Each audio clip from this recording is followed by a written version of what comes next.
If you need help asking the parents of the chambelanes how to be your chambelan, then keep watching.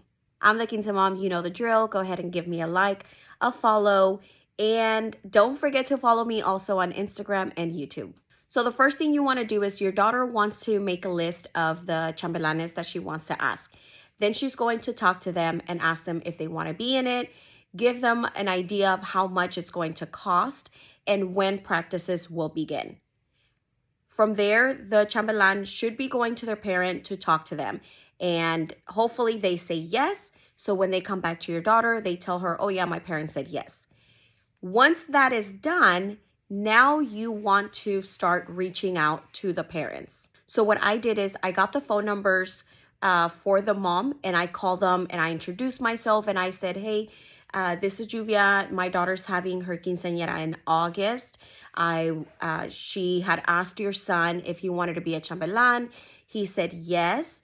So now I want to officially ask you if you guys will be willing to help us out with that. They normally would say yes if they have already said yes to their son. From there, now I'm going to explain to them, so if they don't know what a quinceañera is, then you're probably going to have to explain what that is.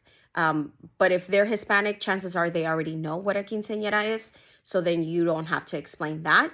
But I am going to mention when the party is, when we're going to start practices, how the week of the quince, we have mandatory practice every single day.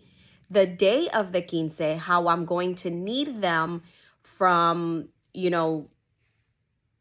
let's say, for example, from 2 p.m. until the presentation ends.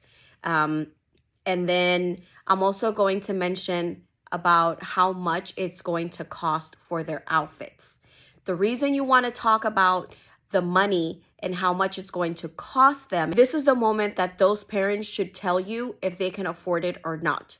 If they cannot afford it, that's where you decide if you will cover that, or if you can't cover that, then you got to find somebody else. This is very important. That way, everybody understands the commitment and the cost for each chambelan. So we originally started with 6 chambelanes and we ended up with 4. It still turned out amazing. Best of luck.